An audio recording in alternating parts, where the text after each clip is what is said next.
The Bold and the Beautiful is about to explode with emotion this Tuesday.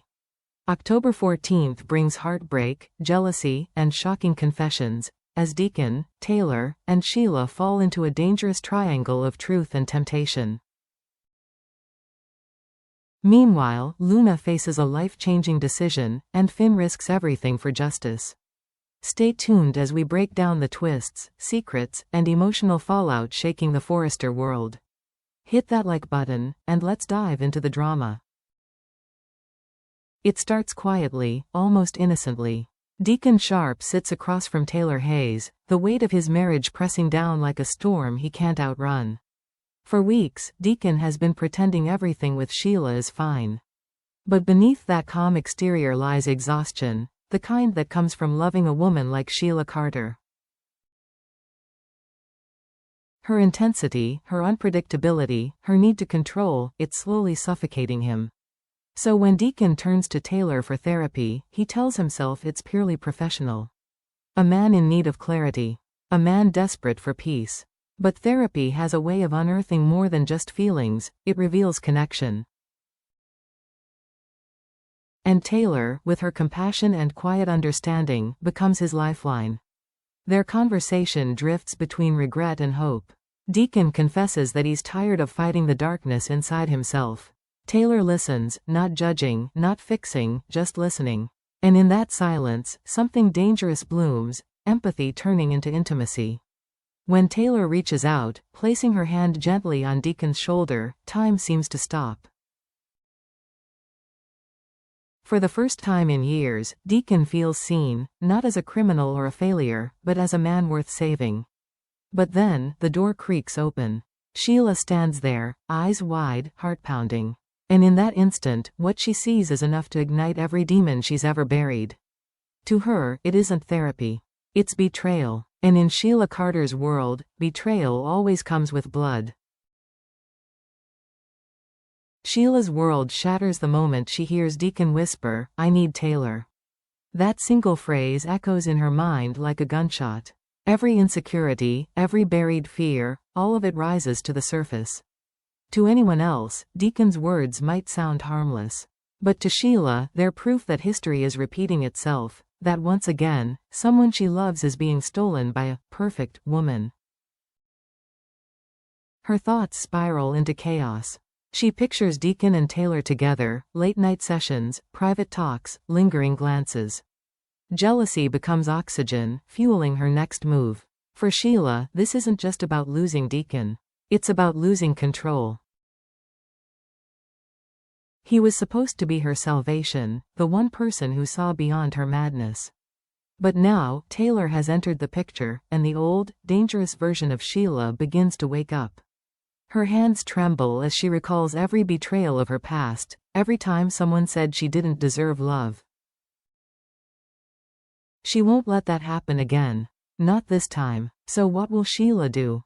Will she confront Taylor directly, maybe with a smile hiding a threat? Or will she play the long game, manipulating Deacon until he can no longer tell truth from guilt? Whatever she chooses, it won't be rational. Sheila's jealousy isn't just emotional, it's existential. And when her world feels threatened, she doesn't just fight, she destroys. That's the danger now. Taylor may think she's helping Deacon heal, but she's accidentally stepped into Sheila's nightmare. And in Sheila's world, there's no such thing as a harmless hug. While Deacon's triangle spirals into emotional warfare, another story unfolds, one filled with fear, loss, and quiet devastation. At the Forrester estate, Luna Nozawa faces her reckoning. Detective Baker arrives with a warrant, ready to escort her to prison. But Luna's trembling voice stops him. "I can't go. I'm pregnant. You can't take me away, not now." The room falls silent. Even those who despise Luna can feel the weight of her desperation. Her words aren't just a plea for freedom, they're a cry from a woman terrified of what's to come. For a brief second, you can almost believe her innocence. Her hands cradle her stomach, her eyes wet with panic. But then, Katie Logan steps forward. There's no mercy in her tone, only resolve. Once that baby is born, Katie says coldly, Bill and I will make sure you never see it again. We'll raise it and protect it from you. The words hit Luna like a blow. All the color drains from her face. Her knees nearly give out as the reality sinks in. They're taking her child away before it's even born. To Luna, it's not just punishment. It's erasure. They've decided she's unfit, a murderer, a manipulator, a monster. And no one in that room believes she deserves redemption. Katie's declaration isn't just cruel, it's final. It signals the complete isolation of Luna Nozawa. And as Baker places the cuffs on her wrists, Luna's expression changes. The fear fades, replaced by something colder, sharper. A quiet promise forms behind her tears. If they take everything from me, I'll take something back. That's the moment fans will remember, not the handcuffs, not the tears, but the transformation. Because sometimes, tragedy doesn't break you. It creates you. And for Luna, this may be the moment she stops being a victim, and becomes the storm. As Luna's world collapses, another quiet war brews, one that could shake the Finnegan family to its core. John Finnegan stands in his office, staring at a file that refuses to stop haunting him, the details of Luna's arrest, her pregnancy, the whispers of manipulation behind the scenes. He's a man torn between two worlds, his duty as a doctor and his conscience as a son. Lee Finnegan enters, poised, confident, and as unyielding as ever. Her tone is calm, but every word carries control. You're thinking too much, John. Justice doesn't always mean truth. But Finn's patience has run out. He turns to her and says the words that break years of silence. I'm done protecting lies. I want the truth, all of it. Lee's eyes narrow, her voice sharpening like glass. Be careful what you ask for. The truth can destroy everything you love, including Steffi. That warning hits hard, but Finn doesn't back down. He's tired of being manipulated. He reminds Lee that every cover-up, every secret she's justified in the name of family, has only created pain. And yet, Lee isn't afraid. She knows something she's not saying. Her silence is heavier than words. Finn senses it too. There's more to Luna's situation than anyone realizes. Evidence tampered with, witnesses silenced, lies that stretch far beyond Luna herself. Now, Finn must decide, will he tell Steffi what he knows, because if he does, it could destroy the woman he loves, shatter her trust, and fracture the Forrester legacy forever. This isn't just a moral choice anymore. It's an identity crisis, a battle between the mother who made him, and the man he's trying to become. And when the truth finally comes out, someone will fall, and it might not be who we expect. As the episode reaches its final moments, Los Angeles feels eerily still, like the world is holding its breath. But beneath that calm exterior, chaos brews in every corner of the city. Deacon Sharp stares into the mirror at Il Giardino, questioning the reflection that looks back. Is he still the man trying to change, or is Sheila's darkness slowly pulling him under again?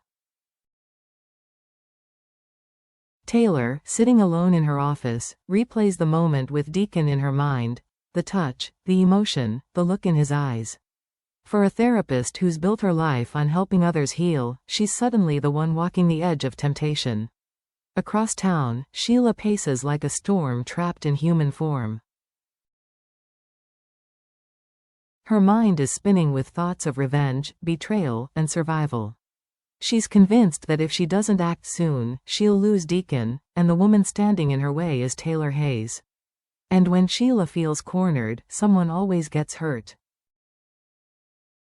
Meanwhile, at the Spencer estate, Luna sits in her cell, holding her stomach, whispering through tears, I'll protect you, no matter what. The flicker in her eyes is no longer fear, it's fury. And Finn, alone in the hospital corridor, looks up at the ceiling lights, silently vowing, the truth will come out. Even if it destroys me.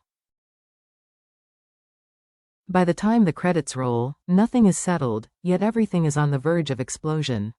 Every secret is a ticking bomb. Every emotion is a weapon. And by the next episode, those threads of calm will snap into chaos. This isn't the end of a story. It's the warning before the war.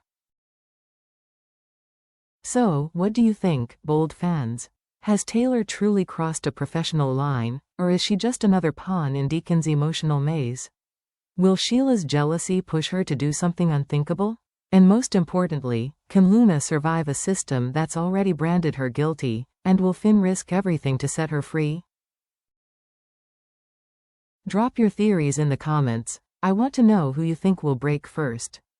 Don't forget to hit like, share your thoughts, and subscribe for more bold and beautiful spoilers, deep dive breakdowns, and shocking twists every week.